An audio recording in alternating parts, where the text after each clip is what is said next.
এই মুহূর্তে সর্বশেষ আপডেট নিউজ নিয়ে আপনাদের সামনে হাজির হলাম। এখন শুনবেন সংবাদ শিরোনাম। হাড় না ভাঙা পর্যন্ত স্ত্রীকে মারধর বৈধ, আফগানিস্তানের নতুন আইন। তারপর জানিয়ে দিব ভূ রাজনৈতিক উত্তেজনার জেরে ফের বাড়ল সোনার দাম।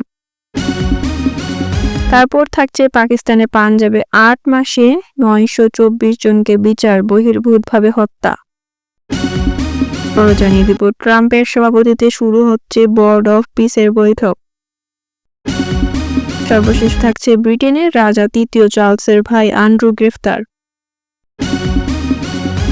ভাঙা পর্যন্ত স্ত্রীকে মারধর বৈধ, আফগানিস্তানের নতুন আইন। আফগানিস্তানের ক্ষমতাসীন তালেবান সরকার স্ত্রী ও সন্তানদের মারধরের ক্ষেত্রে হাড় না ভেঙে যাওয়া পর্যন্ত সীমা পেতে পারিবারিক সহিংসতাকে বৈধতা দিয়ে নতুন একটি আইনের অনুমোদন দিয়েছেন। তবে মারধরে যদি স্ত্রী ও সন্তানের হাড় ভেঙে যায় কিংবা শারীরিকভাবে জখম হয়, তাহলে স্বামীকে শাস্তির মুখোমুখি হতে হবে। ব্রিটিশ সংবাদ মাধ্যম দ্য ইন্ডিপেন্ডেন্টের এক প্রতিবেদনে বলা হয়েছে, সবচেয়ে পশ্চাৎপদ কিছু চর্চাকে দেশের আইনে অন্তর্ভুক্ত করে আফগানিস্তানে নতুন একটি দণ্ডবিধি প্রকাশ করেছে তালেবান। এই দণ্ডবিধির ফলে বিশেষ করে নারীরা আদালতের হাতে ভয়াবহ ভোগান্তির শিকার হতে পারেন বলে আশঙ্কা করা হচ্ছে। কট্টর ইসলামপন্থী গোষ্ঠীটির সর্বোচ্চ নেতা হাইবাতুল্লাহ আখুন্দাজার স্বাক্ষরিত ৯০ পৃষ্ঠার এই ফৌজদারি আইনে ইসলামী ধর্মগ্রন্থ ভিত্তিক বিধান রাখা হয়েছে। এতে অপরাধী স্বাধীন নাকি দাস তার উপর ভিত্তি করে ভিন্ন মাত্রার শাস্তি বিধান রয়েছে। এই আইন কার্যত আফগান সমাজে উচ্চ ও নিম্ন শ্রেণীর এক নতুন বর্ণ ব্যবস্থা তৈরি করেছে। এতে শীর্ষে থাকা ধর্মীয় নেতাদের ফৌজদারি বিচারের ক্ষেত্রে প্রায় সম্পূর্ণ দায় মুক্তি দেওয়া হয়েছে এবং শ্রমজীবী শ্রেণীর জন্য নির্ধারণ করা হয়েছে সবচেয়ে কঠোর শাস্তি। ব্রিটিশ দৈনিক দ্য ইন্ডিপেন্ডেন্টে বলা হয়েছে, সবচেয়ে উদ্বেগজনক বিষয় হলো এই দণ্ডবিধি নারীদের কার্যোদ্দাসের সমমর্যাদায় নামিয়ে আনা হয়েছে। এতে বলা হয়েছে, দাস মালিক অথবা স্বামীরা তাদের স্ত্রী কিংবা অধীনস্থদের মারধর সহ নিজের ইচ্ছা অনুযায়ী শাস্তি দিতে পারবেন। ভূ রাজনৈতিক উত্তেজনার জেরে ফের বাড়ল সোনার দাম। আন্তর্জাতিক বাজারে স্বর্ণের দাম আবার বেড়েছে। গতকাল বুধবার আন্তর্জাতিক বাজারে প্রতি আউন্স স্বর্ণ বিক্রি হয়েছে $৫,০০১ অথবা বাংলার মুদ্রায় ৬,১৩,২০৫ টাকায়। শতকরা হিসেবে এই দাম বৃদ্ধির হার বেড়েছে ২.৫%। বাজার বিশ্লেষকদের বরাত দিয়ে এক প্রতিবেদনে এএফপি জানিয়েছে, যুক্তরাষ্ট্র ও ইরানের মধ্যে সাম্প্রতিক উত্তেজনা বৃদ্ধি এ দাম বৃদ্ধির প্রধান কারণ। নাম না প্রকাশ করার শর্তে এক বাজার বিশ্লেষক এএফপিকে বলেন, সম্প্রতি সংবাদ মাধ্যমগুলোতে বেশ এমন কিছু প্রতিবেদন সম্প্রচারিত হয়েছে যেগুলো ইঙ্গিত দিচ্ছে যে ট্রাম্প প্রশাসন ইরানি হামলার জন্য প্রস্তুতি নিচ্ছে। হোয়াইট হাউসের এক কর্মকর্তা উদ্ধৃত করে একাধিক সংবাদ মাধ্যমের প্রতিবেদনে বলা হয়েছে যে আগামী কয়েক সপ্তাহের মধ্যে ইরানে মার্কিন বাহিনী হামলা করার সম্ভাবনা রয়েছে ৯০%।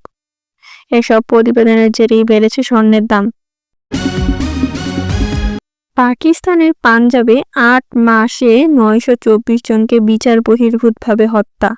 গত নভেম্বরের একদিনে পাকিস্তানের পাঞ্জাব রাজ্যের দক্ষিণাঞ্চলীয় জেলা বাহাওয়ালপুরে জুবাইদা বিবির বাড়িতে ঢোকে পাঞ্জাব পুলিশ ক্রাইম কন্ট্রোল ডিপার্টমেন্টের এক সশস্ত্র টিম।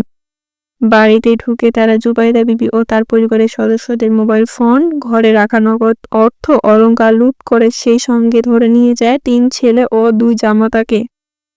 এই ঘটনার ২৪ ঘন্টা পর পাঞ্জাবে বিভিন্ন জেলা থেকে উদ্ধার করা হয় ৫ জনের মরদেহ। জুবাইদা বিবির ৩ ছেলের নাম ইমরান, ইরফান এবং আদনান। পাকিস্তানের প্রধান বৃহত্তম মানবাধিকার সংস্থা হিউম্যান রাইট অফ পাকিস্তান এর ফাইলে নথিবদ্ধ করা হয়েছে ঘটনাটি। HRCPকে জুবাইদা বিবি বলেছেন, তারা ঝড়ের মতো বাহাওয়ালপুরে আমাদের বাড়িতে ঢোকে এবং আমাদের মূল্যবান কিছু ছিল সব নিয়ে যায়। ট্রাম্পের সভাপতিত্বে শুরু হচ্ছে বোর্ড অফ পিসের বৈঠক। ফিলিস্তিনিদের যুদ্ধবিধ্বস্ত গাজা উপত্যকায় পুনর্গঠনে বিশ্ব বিভিন্ন দেশের নেতা নিয়ে গঠিত বোর্ড অফ পিসের প্রথম বৈঠক শুরু হচ্ছে বৃহস্পতিবার। মার্কিন যুক্তরাষ্ট্র প্রেসিডেন্ট ডোনাল্ড ট্রাম্প সভাপতিত্বে ওই বৈঠকে অনুষ্ঠিত হওয়ার কথা রয়েছে। গাজার ভবিষ্যৎ নিয়ে বহু অমীমাংসিত প্রশ্ন ঝুলে থাকা অবস্থায় অনুষ্ঠানেই এই বৈঠকে ৪৫টির বেশি দেশের প্রতিনিধিদের অংশ নিতে হতে পারে। গাজায় যুদ্ধে ভুক্তভোগী জনগণের জন্য মানবিক সহায়তার প্রবাহ, পুনর্গঠন তহবিলের পরিমাণ এবং হামাস যোদ্ধাদের নিরস্ত্রীকরণ এবং এর সঙ্গে ইসরায়েলি সেনা প্রত্যাহারের মতো বিভিন্ন ইস্যু আগামী কয়েক সপ্তাহে ভর্তির কার্যকারিতা যাচাইয়ের ক্ষেত্রে বড় প্রশ্ন হিসেবে দেখা দেবে। সম্প্রতি ওয়াশিংটনে অবস্থিত ইউএস ইনস্টিটিউট অফ পিসের নাম পরিবর্তন করে নিজের নামে রেখেছেন president Donald Trump. United of পিসের বৃহস্পতিবার উপস্থিত অতিথিদের উদ্দেশ্যে বক্তব্য দেওয়ার কথা রয়েছে ট্রাম্পের, যেখানে অংশগ্রহণকারী দেশগুলো গাজা পুনর্গঠন তহবিলের জন্য $5 বিলিয়ন সংগ্রহ করেছে বলে ঘোষণা দেবেন তিনি। এই অর্থকে এমন এক তহবিলের প্রাথমিক কিস্তি হিসেবে দেখা হচ্ছে, যার জন্য ভবিষ্যতে আরও বহু বিলিয়ন ডলার প্রয়োজন হতে পারে। ব্রিটিশ বার্তা সংস্থা রয়টার্সকে দেওয়া এক সাক্ষাৎকারে মার্কিন একজন কর্মকর্তা বলেছেন, এই $5 বিলিয়নের মধ্যে ওয়াশিংটনে উপসাগরীয় আরব মিত্রদের মধ্যে সংযুক্ত আরব আমিরাত এবং কুয়েতের $1 বিলিয়ন করে দেওয়ার কথা রয়েছে। ব্রিটেনের রাজা তৃতীয় চার্লসের ভাই অ্যান্ড্রু গ্রেফতার। সরকারি দায়িত্ব পালনকারী অসদাচরণের দায়ে ব্রিটেনের সাবেক প্রিন্স ও রাজা তৃতীয় চার্লসের ভাই অ্যান্ড্রু মাউন্টব্যাটেন উইন্ডসর গ্রেফতার করা হয়েছে। বৃহস্পতিবার সকাল দিকে দেশটির নরফকের স্যান্ড্রিহাম এলাকা থেকে সাবেক এই ব্রিটিশ প্রিন্স গ্রেফতার করা হয়। ব্রিটিশ সংবাদ মাধ্যম বিবিসির প্রতিবেদন বলা হয়েছে, সরকারি অফিসে দায়িত্ব পালনকারী অসদাচরণ করেছেন সন্দেহে ব্রিটেনের সাবেক প্রিন্স অ্যান্ড্রু মাউন্টব্যাটেন উইন্ডসরকে গ্রেফতার করেছে পুলিশ। বর্তমানে তিনি পুলিশ হেফাজতে রয়েছেন।